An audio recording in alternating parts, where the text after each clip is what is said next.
Eller, yes, they took it on the 6th, August 6th. And, the brokers had the meeting the week prior that, and everybody did the amendment to the listings. So we kind of we were ahead of everything, I think. Thank Okay. God. ESP was really, Oh doing yeah, that. EXP is Yeah. over all over it, but I heard that Oh, like yes. the boards and Florida as a whole has been a little bit unorganized. EXP's all over it. Oh, yeah. Yeah, yeah, yeah. But I haven't had any issues with buyers or sellers or anything. Like everybody's like, okay, yeah, Yeah, whatever, good. So, yeah. Well, we're going to have you in here after you and some of the other people that really focus on and dominate open houses. Because y'all, Lizette called me the other day and she was like, I am so excited because open house is a huge opportunity with all the changes. And Mm-hmm. Lizette and Kristen and some of the other ones are really, really good at that. So it'll be fun to see how that's benefiting your business. So we'll talk about that later. But anyway, good morning. Happy Friday. I'm still letting people in. I'm trying to talk and chew gum at the same time, y'all. It's not going well. I'm fired up about our guest today. If you guys don't know her, if you haven't plugged into Family Tree, first of all, plug into EXP Family Tree. We have so much training and so much knowledge and so much experience in there. And that is a group for y'all that don't know what EXP Family Tree is. It's four of us came together, have different organizations, and we all said, let's pouring together, your upline doesn't matter. And we have about 10,000 agents that organically are a part of that, just masterminding and sharing and opening up their playbooks. And Carrie, I met Carrie Briner a few years back because of Rich Tomancini, and I've just watched her kind of go up in the ranks, if you will, within that group, and just incredible value. And so I was like, Carrie, will you come in and pour into our group? So if you guys haven't met Carrie or you haven't seen her in EXP Family Tree, you're in for a treat today. And Carrie, I want to welcome you to Friday Huddle. I'm going to Thank give you you. sharing capability if you need it. We truly appreciate you being here, and I'm going to let you run with it. I don't know what Carrie's going to talk about. I said, Carrie, we are all production focused. There's a lot of changes going on. Come in and bring the fire and whatever you're led with. So Carrie's just going to share with us. So thanks for being here. Thank you for having me. Hello, everybody. Good morning. Um, it is 7 a.m. where I am. So if I sound like I'm tired, I'm really not tired. It's just how I sound when I wake up. I am here in beautiful Coeur d'Alene, Idaho. So we're in the Pacific time zone. Been in real estate for 24 years. So I'm thinking about all the changes I've been through in 24 years. And although this is a big one, the thing I do know is the only thing that's a constant is change, right? So those of us that roll with the punches are going to be better for it. I'm certainly grateful we're part of this company. And yes, please join us on EXP Family Tree. We do a lot of cool stuff. We have a Monday morning kind of market update for 20 minutes to start your week off right that I lead with a partner of mine. We're having a really cool call on Wednesdays that we're live streaming for everybody. And this last Wednesday was just an amazing group. And when Elizabeth was talking about bringing a few of you up and talking about what you're having success in, that's exactly what we do with agents across the country. So if you're driving to and from, if you're just, thinking about something to listen to, I would encourage that. That was at 1 Eastern on Wednesday. So when you go into EXP Family Tree, which is a workplace group, EXP Workplace, you just go ahead to the news feed and scroll down to Wednesday and you'll be able to check it out. We've done it for the last few weeks in a different format. And it's been really, really good. And let me So we're just here to jump bring in really value. quick, y'all. Yeah. All of these trainings she's talking about, they're always live streamed in the workplace into Yes. Family Tree. So you can always go back if you missed the recording, always go back and find them and just refresh. Yeah. So if you missed the call, just jump in No later. big deal. Exactly. Exactly. And if you go in and you can see the way my name is spelled, it's kind of odd, Cari. But if you actually search the group and just put my name in, there's about 2.5 years of training that I've been doing, and I brought a ton of guest speakers in, and we've talked about pretty much every lead generation topic you can think of. So if you just search my name, you'll be able to go through and see all of the past ones for the last couple of years.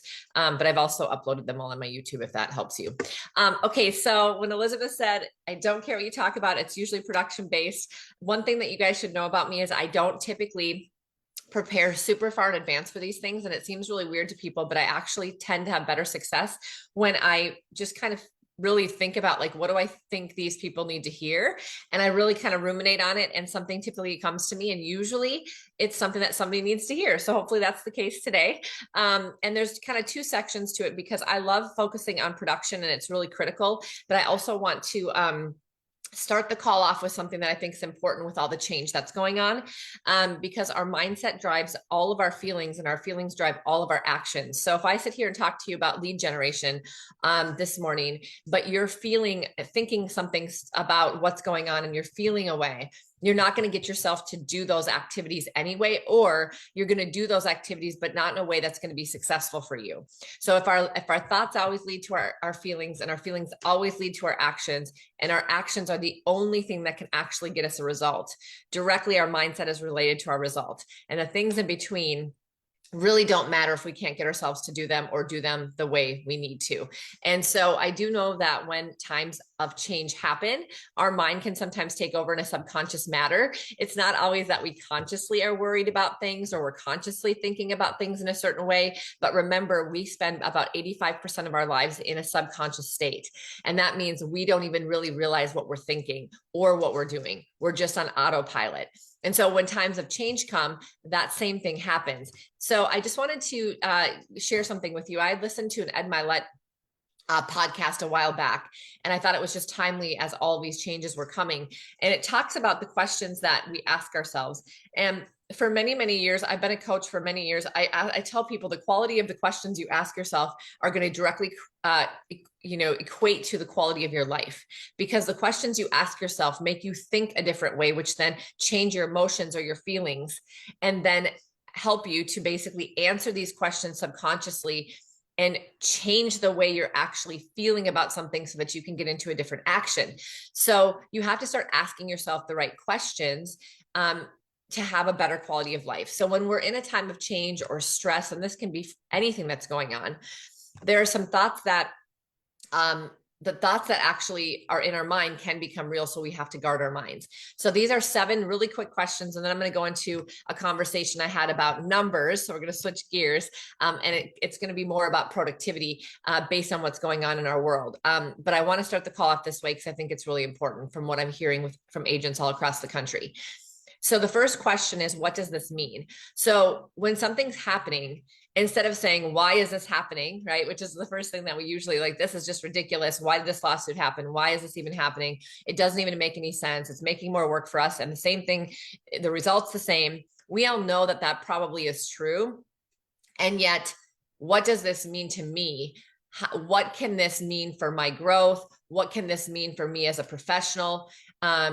Fear is not always bad. If you focus on the kind of fear or the uncomfortable feelings you're having about something, that's not a bad thing. Make sure that you are feeling that and letting yourself process through that, but then asking some of these good questions, because how we respond, not how we react, is going to actually be the result of the success that we have. So what does this mean for me? What's happening around me? What does this actually mean for me? And write it down. Does it mean that I actually get better at my scripts when it comes to buyers? Does it mean I actually get to systematize my business a little bit better? And I've been meaning to do that for a long time. Does this mean I get to stand myself above from the competition that's out there? Does this mean that our industry is going to be elevated? Actually, you guys, I just read an article yesterday that said that the general public is feeling better about the real estate industry post the NAR settlement. Well, of course they are, because now they're like, we have choices. By the way, they always had choices, but the media, giving them all of these pieces of information has actually made them feel better about our industry and better in general about the real estate professional. So should we be using that to our advantage? Of course we should be. We should be going in there and saying, yeah, me too. I'm super excited about this. I've always been a professional who has always shared with people that they had choices. I've always gone through compensation. I've always done presentations. So I'm excited for this opportunity because I think it's going to level up our industry as well. And so now we're having a conversation about this. There was also pretty high percentages of people that said, despite the fact that they understood what the NAR settlement meant, they were still planning to work with a real estate agent. And they were even asking some specific questions about how much are you willing to pay? And the average person was talking about 2.5%, 3%. So what's really interesting about this is that I think we get in our own heads and have feelings about this, maybe even more so than the consumer. And when we have those thoughts and we have those feelings, we will probably start acting in a certain way that is going to sabotage our success. So check out that article. I think it was an Inman article. If you get Inman, you'll see it, but I thought it was interesting. I'm probably going to do a video for my sphere on it. That might not be a bad idea for you as well.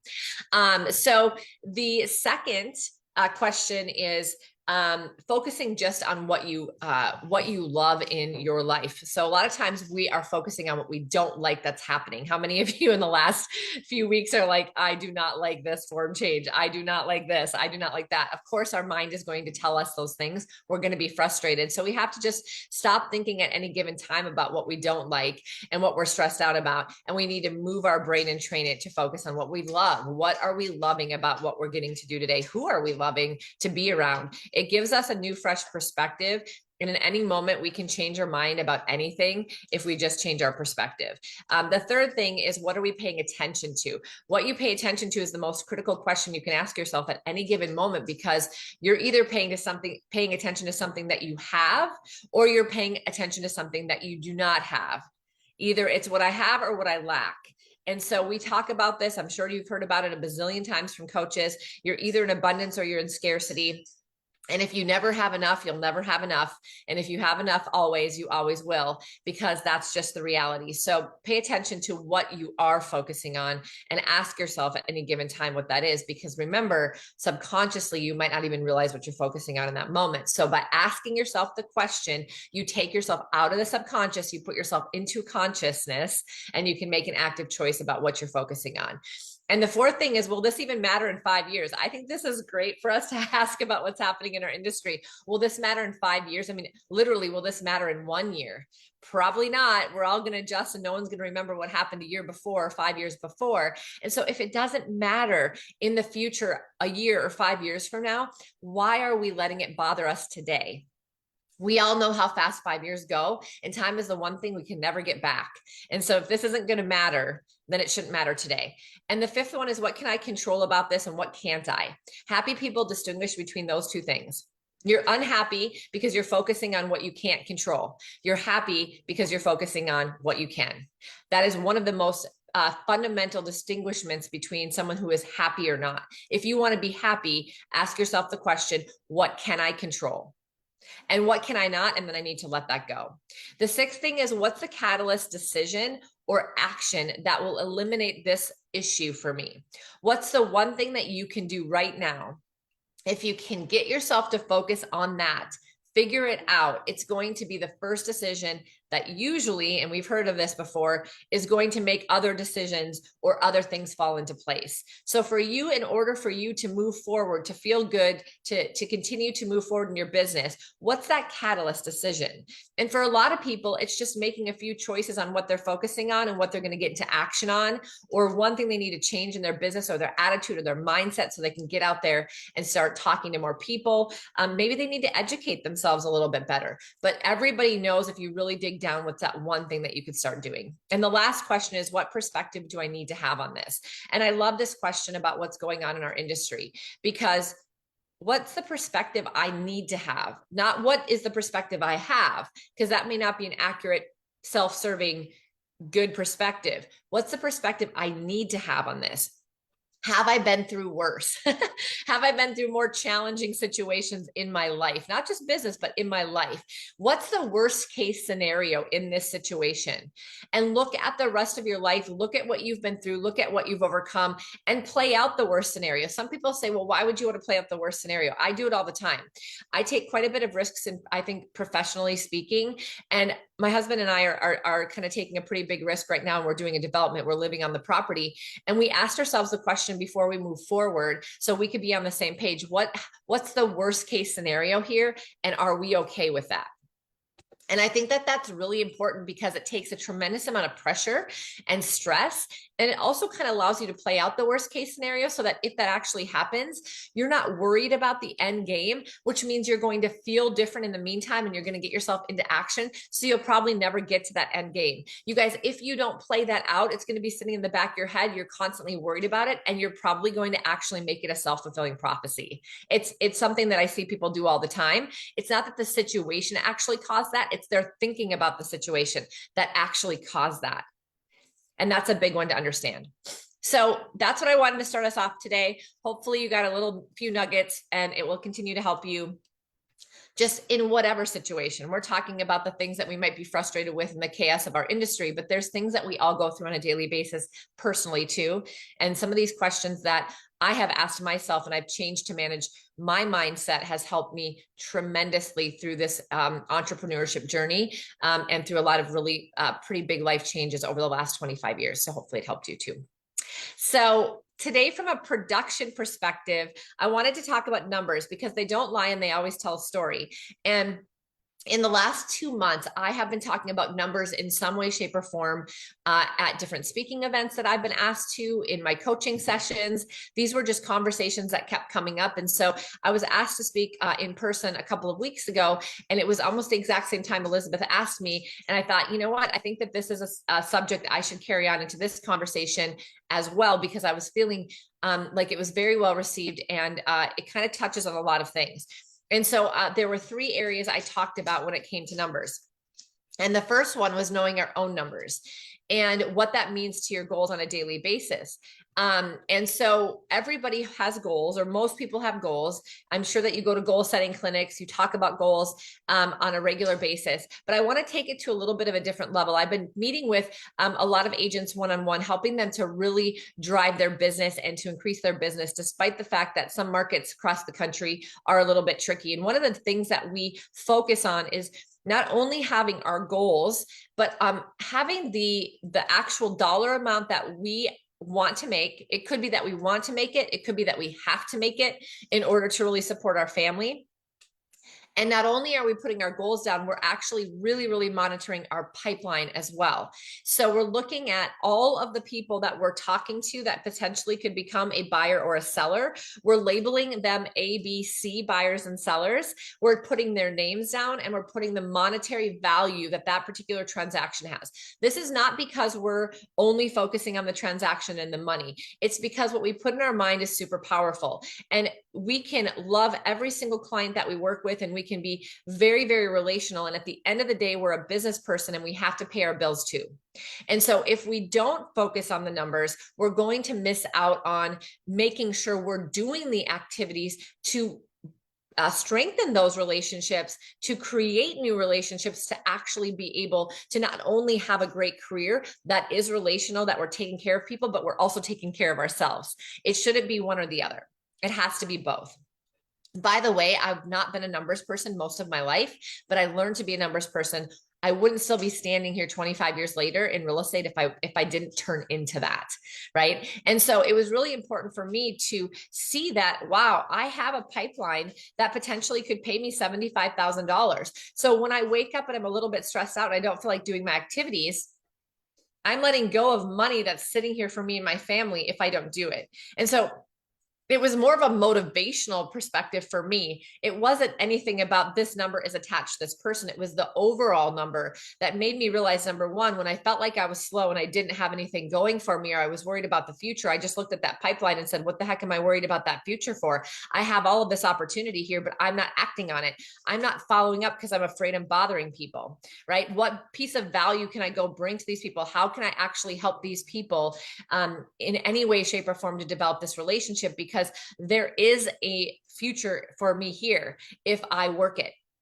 And so putting those dollar amounts next to the pipeline, as well as, of course, next to your active listings, your pending or under contracts, and your closed, and monitoring that on a daily basis. This is the key. It has to be daily. Whatever you put in your mind, it goes and looks for it for you. Whatever you put in your mind, it is focusing on. Our mind is like a computer. What we put in is going to come out.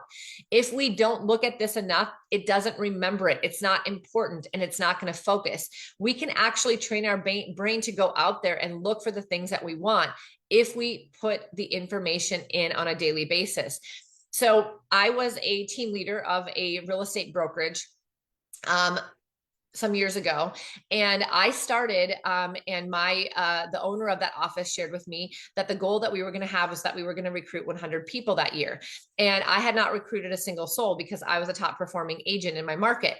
And so I said, well, if other people can do it, I mean, you know, I can do this too. We're going to figure this out. And I carried around a pipeline report with me, handwritten, that started with the first month of the first month that I started, all the way till the end of the year.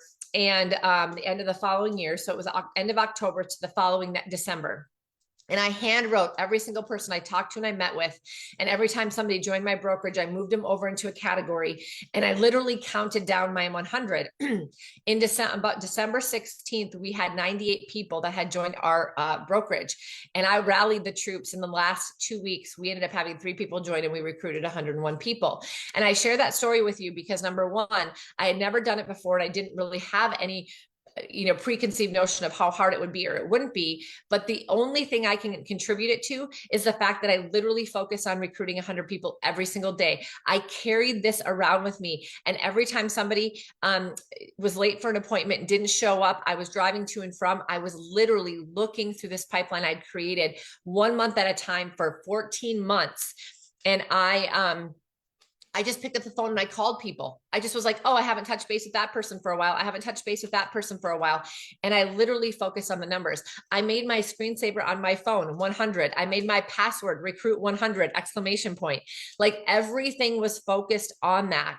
And did that mean that I didn't care about the people and I was only focused on the numbers? Not at all. I loved my people and I cared about them. That was one of the reasons that we were able to sell as much real estate as we did. But I would not have found those 100 people had I not trained my brain to look for more people to get those 100 people into that market center. So this is the same for your business. You have to train your brain. So know your numbers, get super specific, and please look at them daily. If you aren't someone that's going to open a spreadsheet every single day or multiple times a day, I encourage you not to use it. Write it down on paper and carry it around with you if that's the case. It sounds very simplistic in this day and age of technology, but honestly, it's whatever is going to be able to be what you can see and look at when you're on the go.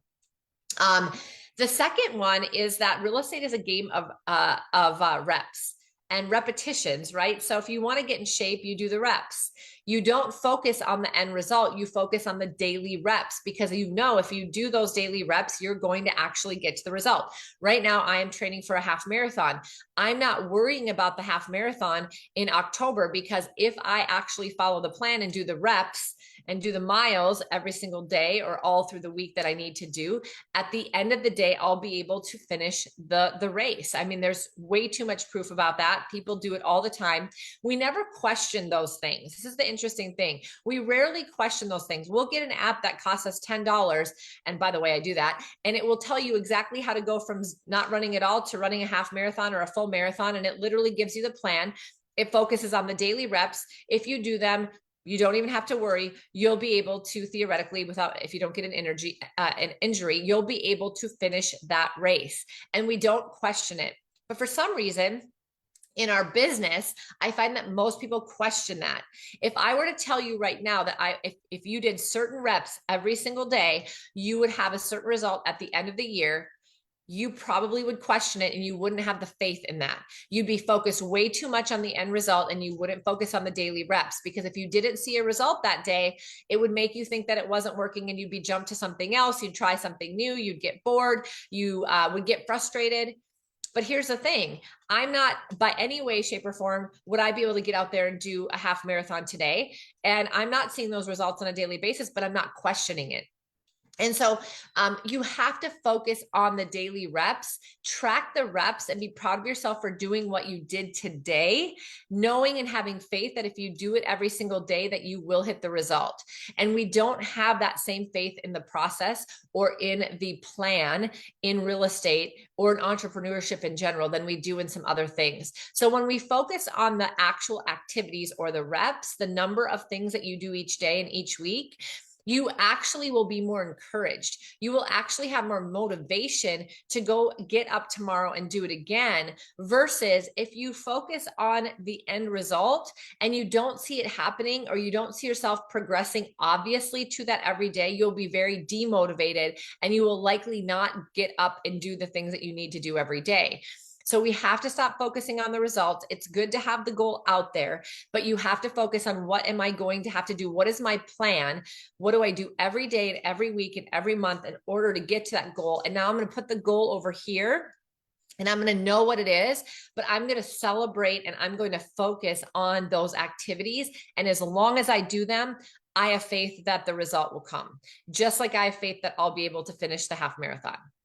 And that is not natural. And it's usually what makes us frustrated and what I find people getting really demotivated towards because they're focusing way too much on results versus the activities. So the numbers of activities, the things that you need to do daily. If you don't know what that is, I encourage you to focus on that today or within this next weekend. Okay, what do I need to do? And if you don't know, I mean, you can find me. Obviously, Elizabeth is a great resource to you, but I do this often with people. So you can find me on Workplace, send me a chat and I'll help you try to reverse engineer that. The other thing that I wanted to talk about is knowing our own numbers when it comes to how we work with clients. So in essence of everything that's happening in the industry, how many of you, go on listing appointments and don't ever talk about your stats when it comes to listings? Probably none of you. You probably are bringing your average days on market as it pertains or is compared to your local market overall. You're probably bringing your, your list price to sales price ratio. You're probably bringing these stats with you. I've sold this many listings successfully. I've sold them this quickly. I've sold them for this much amount of money, more than the competition, because all of you can go into your MLS. You can see your own stats. You can find your averages. You can compare them to the markets. And remember, any individual agent's numbers are always going to be better than the markets, just simply because the markets is a much larger sampling. And so if you were taught fundamentally how to do that when you went out there to get a listing, you probably have this broken down in your listing presentation, which you should. But how many of you actually have done that on the buy side transactions? The answer is most of us have not. Why? Well, because we haven't had to. We haven't really had to tell buyers how we represented them and what our stats were working with buyers. Most of us didn't even really have a good buyer's presentation, at least not as it compared to a listing presentation. But today, I think that should be very different. I think we should be having both a buyer and a listing presentation. And by the way, if you haven't looked at the EXP toolkits in your marketing center, you absolutely should. They have a new seller toolkit and they have a buyer toolkit, and they're amazing. And there are presentations and inserts and FAQs and all the things, so you don't have to reinvent your wheel. You go to your EXP Enterprise, to your marketing center, and click on toolkits. I'd highly recommend, if you haven't, check that out.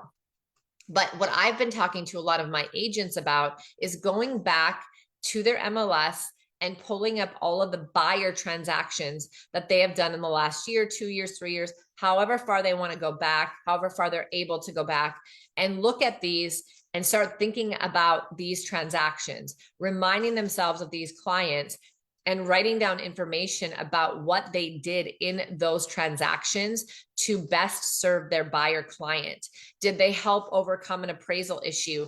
Did they negotiate a lot of repairs due to inspection? Did they win that property for their client because it was multiple offers? Did they were there concessions involved? Were they able to get closing costs paid for their buyers?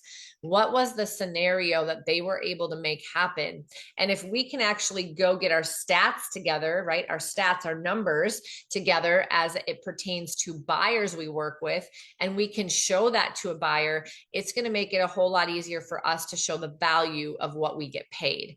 And so it's just about tracking those things again. And if that's something hard for you to do, I just encourage you to start today. If you start working with buyers, we should track that information moving forward, just like we track our success rate when it comes to listing and selling properties.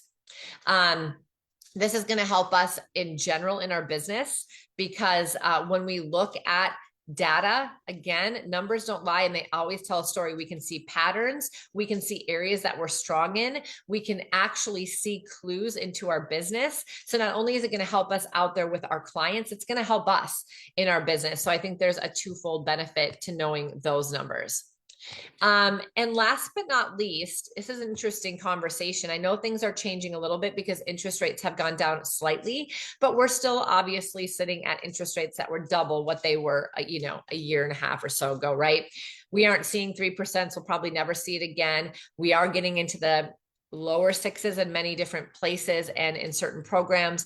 And the chief economists out there believe we'll probably see a few more rate cuts, but realistically, we probably won't go down below 5% is what most are saying. But if we're in the fives, by the way, be prepared, because a lot of buyers are going to be out in the market. I think the other day when our interest rate just dropped a quarter or a 0.5%, 2 million buyers popped back into the market just with that reduction of the interest rate. So, again, knowing this data is really important. Staying on top of this is critical for you to be talking to both sellers and buyers. But what I wanted to talk about when it comes to our market in general is we still are in a low inventory market. And I know it doesn't necessarily feel like it in some of your areas because our buyers are sitting on the fence. But if you look at the overall industry and you look at housing across the country, overall, we are still in a major housing shortage.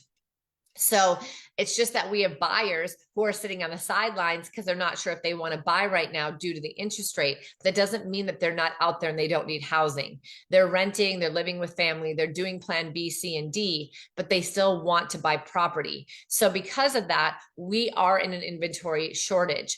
And so while we see interest rates higher than before, what we need to start talking to people about is, if you have a house right now and you have a 3% interest rate, and that's the only thing that you're focused on, you might not be thinking about the big picture. And so although we are not a mortgage loan officer, we're not a financial advisor, we are someone who is a local real estate expert of choice. We are someone that understands equity and properties. We are someone that understands helping people make a move if they want to.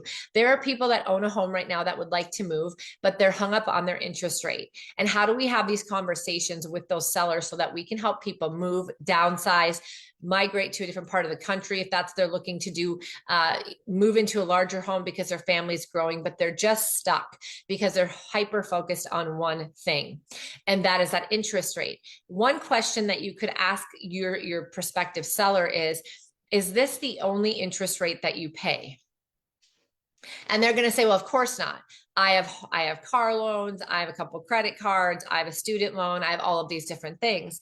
And so the question becomes, well, the conversation rather becomes, let's look at our aggregated interest rate, meaning let's put all of these together and figure out what are we paying on average and what is that aggregated? Because if you were to sell your property today, Mr. and Mrs. homeowner, and you were able to get X amount of money back, because most people still have quite a bit of equity in their property, despite the fact that even we're seeing home prices fall a little bit. It was up so much that if this person has lived in their home for any amount of time, they absolutely have equity. What would happen if you took the equity out of your property and you paid down those two credit cards or that car loan, and you went up to a 5.5 or a 6% in your home loan, but you eliminated these? Let's go through your aggregated interest rate now, and let's see what you're paying from today until then. And usually, and it's not always, but usually they're actually paying less. Their aggregated interest rate goes down, and or they're paying less in monthly payments, even though they're paying more in their home mortgage loan. Does that make sense on interest rate? So it's not that we're telling them you should do this. It's not that we're trying to coerce them into doing this. This is about education. If we educate people so that they can make a good decision for themselves, they're going to be grateful. We might look at those numbers and say, look, you're right. I don't know if this is the best time for you, but we might also help people to discover we've been hyper focused on this one number, and that actually probably doesn't make a whole lot of sense. If we really want to move over here and we have this amount of equity, even though we're paying a higher interest rate, overall we're paying less, we could actually make this happen. So we're educating, and then we can point them in the direction of the other professionals to consult further if they need to with their lender or their financial advisor. But we're starting the conversation. Don't be afraid to start the conversation. Don't be afraid to ask those questions to help people think differently, to see if it could be a good fit for them, instead of just saying, okay, you don't like the 5% or 6% interest rate, so see you later. And unfortunately, I see a lot of people doing that. We're just walking away from opportunities without asking questions and just digging in a little bit more. The other thing is that obviously with what is happening out there, and just Google this. I did this yesterday for a coaching client, an agent partner of mine. Just Google interest rate forecast chief economist 2024-25. Tons of different articles came up, and I actually showed her this so she could go share some of these with some clients that are having this same kind of thought about, well, are interest rates going to go down? Should I wait?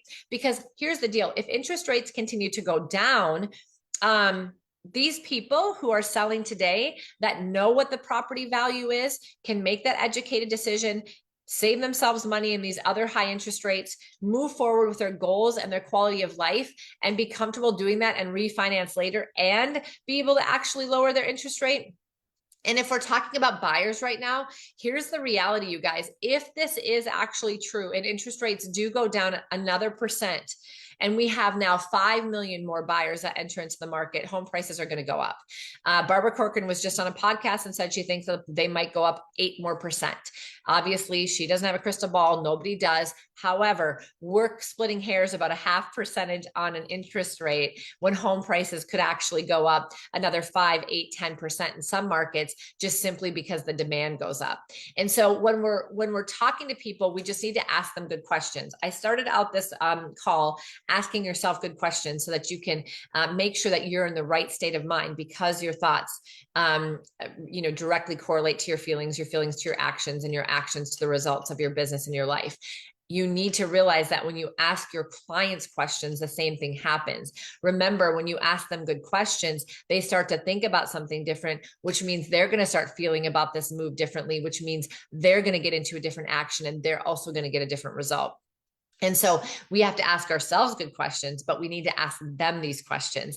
And I think that when we start to level up the questions we ask our clients, we get better results for them, but we also get better results for our own business. And we become the professional in this industry that we should be, because this is the quality of the questions that we ask are going to be the quality of our career, but the quality of the opportunities that we provide for our clients, helping them make a very big decision. You guys, they're not calling you because they don't want to move. They're calling you because they want to move, but they just don't know if this is the right time for them. So help them explore, ask great questions, and know the numbers. Stay informed. Things are changing really rapidly. Do you talk to your lender every week about interest rates, programs?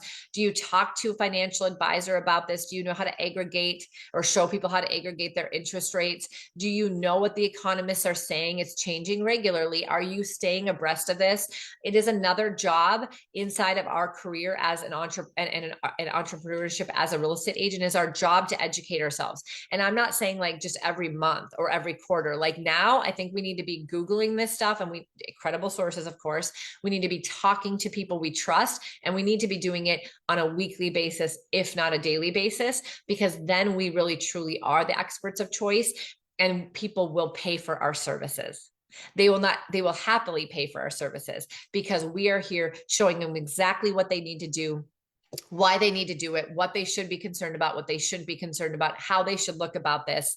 And they're going to feel secure and confident in our representation. So that's it. I'm open for questions.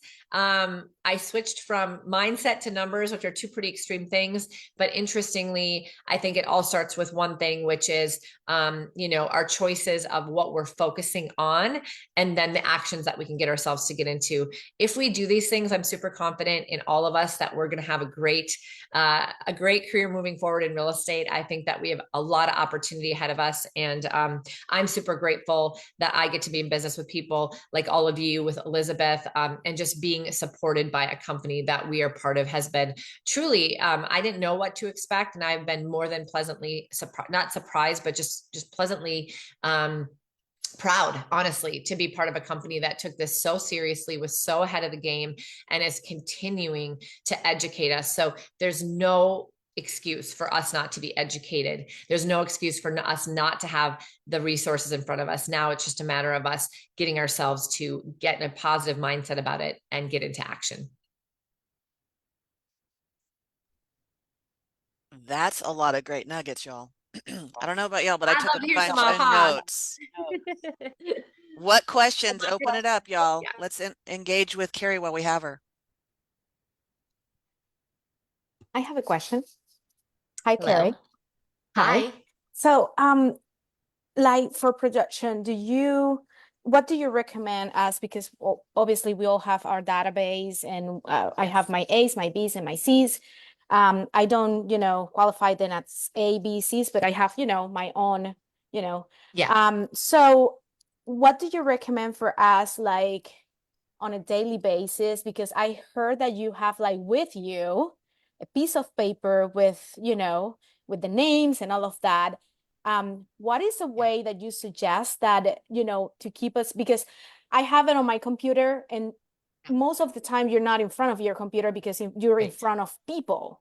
That's right. So what do you recommend for us to have that with you, with us, like the main names that you have to follow up with that day? What do you recommend? Yeah, that's a really good question. You're exactly Mhm. right, because we need to be using technology. We need to be using a CRM, all of the things that you guys know, Right. because this is how we manage the larger group, right? But to your point, and this is really what I believe, is that when we are out talking to people, we're driving around, we're going to Mhm. appointments, we aren't looking at our computer and we're not looking at our CRM. And the CRM is more of a Mhm. big picture to manage things. So what I would suggest, Lizette, is that we look at what are the most tangible possible opportunities in front of us in the next, 3 months, 6 months. Oh, I The love that. people that you are pretty certain that if you kept in touch with them would probably transact with you. And Mhm. the most recent appointments that you had that you can tell are going to likely move forward soon. Look, we sometimes meet with people and they decide this isn't the right time. They go into our database because they're just not sure when they're going to move, if they're going to move. And so we don't need to have them on our sheet. But if we sat down with somebody last month and they were pretty certain that they were going to do something, obviously, if they're a buyer, we need to get them on some sort of search criteria, keep them focused, hopefully in your CRM so you can see what they're looking at. We need to do all of those technological things. But what we also need to do is we need to have a snapshot of those people that we're pretty confident could transact either on the list side or the buy side with us at any given time, so that we never let them fall through the cracks. The thing Mhm. sometimes that I think we do is that we're like, oh, perfect, that person said they're going to list with me in 3 months. I'm not going to bother them too many times because I don't want to turn them off. So I'm going to go ahead and call them in a month from now. And we call them in a month from now and they're like, oh my gosh, Lizette, you know what? We're so sorry. We walked into an open house. We got super excited and we listed our house last week. People Yep. always seem to do it faster than they think they're going to do it. Once somebody has it in their mind they're going to move, they actually want to move sooner than they say that they're going to, and they don't even realize it. So we've Mhm. got to have these people to where we're willing to just check in every week, even if it's a text once in a while, even if it's just a quick voicemail. Haven't forgot about you. I know you said it would be 3 months, but in my experience, people tend to move a lot faster than they actually think. I don't want to make sure that, I want to make sure that we're still in touch. Do you need anything from me? Has anything changed? If not, no big deal. I'll check in with you in another week or so. Let me know if you need anything.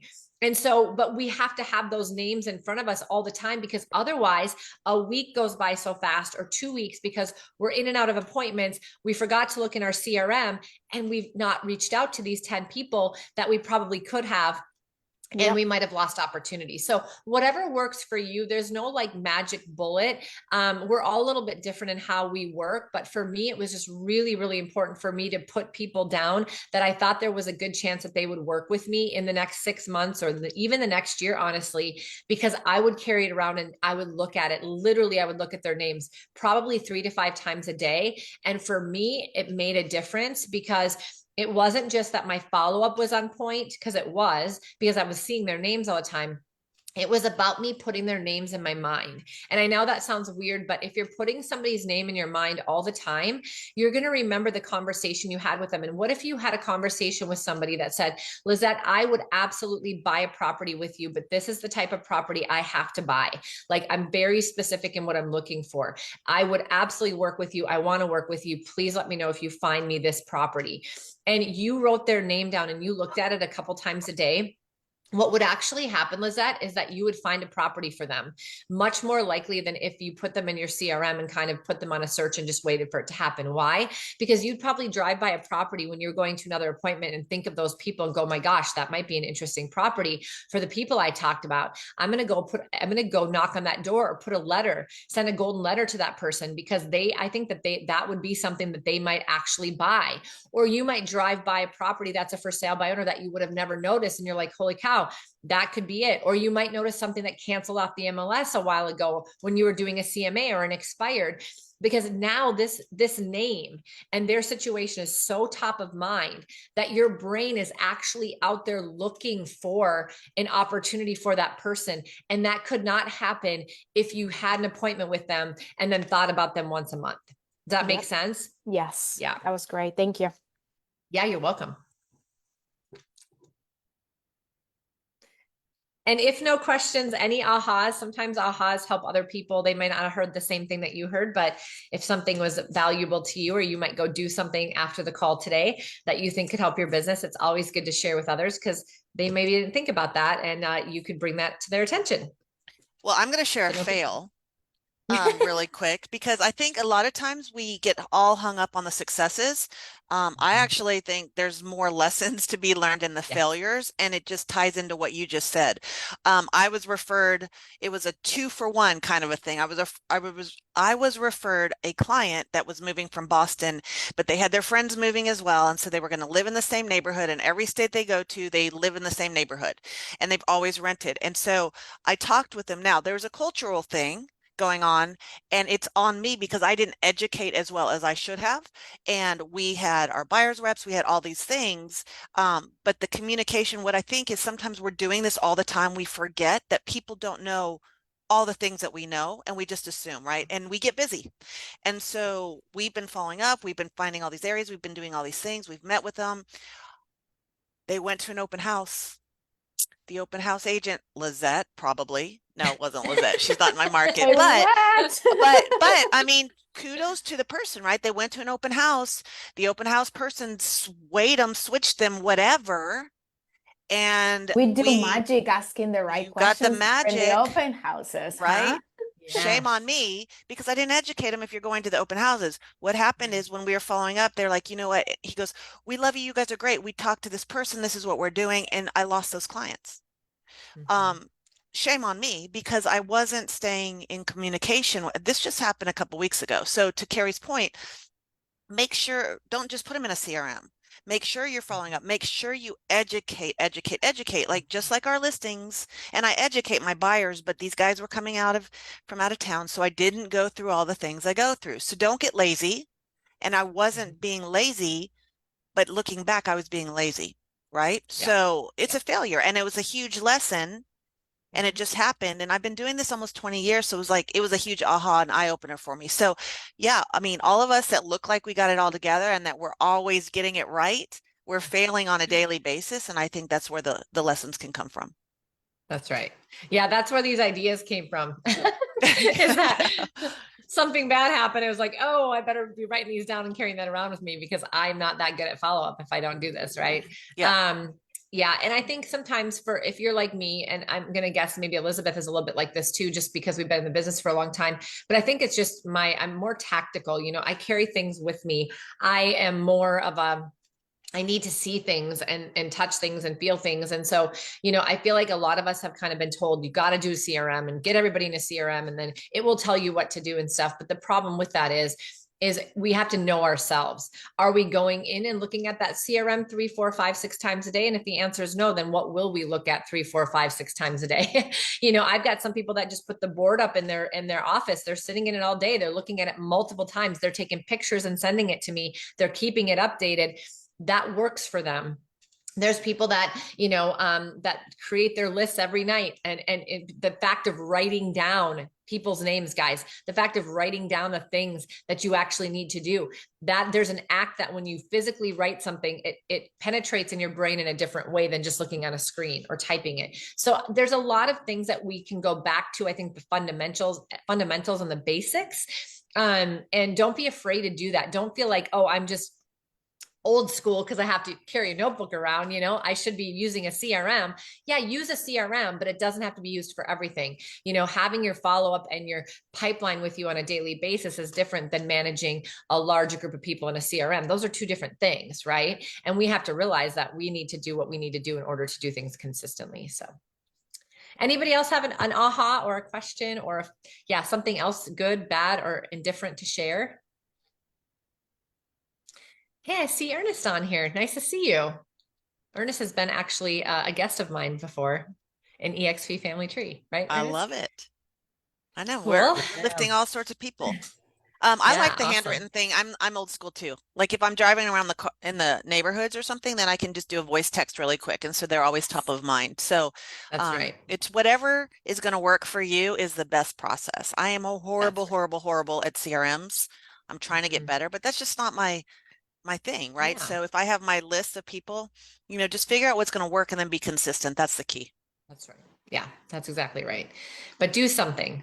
So hopefully after the call today that you'll pick one thing that you might try differently, or that you'll do, or one thing that you'll focus on, even if it's just changing your conversations a little bit when it comes to talking to people about the interest rate, or knowing your own numbers. Go and do your numbers from your past buyers, and I think you'll have some ahas about your business, and it will get you some more confidence when you're out there talking to them. And at the end of the day, you guys, our profession is very, very valuable. Everybody has always had the opportunity to go buy property on their own and sell their house for sale by owner, and yet a very small percentage of people ever have. And there's a reason for that, because people do not trust themselves to buy or sell the largest asset that they own 2, 3, 4 times in their life. They would much rather hire a good professional. This is a great opportunity for our industry to look more professional and for us to rise to the top of that industry. And I'm really confident that many, many of us at EXP are going to do that. So I was keep at your the heads Seattle, up. I was at the Seattle agent leadership mastermind last week, and Yeah. one of our growth leaders was like, look, we were just having a conversation. He was like, look, think about it this way. If you're going to court, you can represent yourself in front of a jury and a judge. Will it go well? Maybe. Will it go wrong? Most likely. Same thing with real estate. You can go represent yourself in this huge, massive transaction on your own, but there's so many different loopholes that the other agent might know, right? Or that you might not be well versed in, that it's not always the best decision. So when I saw that, I was like, oh yeah. And I mean, you could go do your own surgery if you wanted to, but you're not going to do that. So Who does? y'all, we are leading the way with our company, with our leadership, with our training, with our knowledge, with our forms. I mean, other brokerages are using our forms to train their own agents. We're having conversations with people from other brokerages that have no idea. They're like, oh yeah, now that it's coming up this week, we're having conversations. Way behind, way behind. So we have a huge advantage. Keep showing up, keep plugging in. I love that you guys are here every Friday. Carrie, thank you for pouring into us early for us this morning. I appreciate you so much. And y'all plug into Family Tree. So if there's nothing else, we'll jump off a couple minutes early and make it a great weekend. Thanks, everyone. Thank y'all.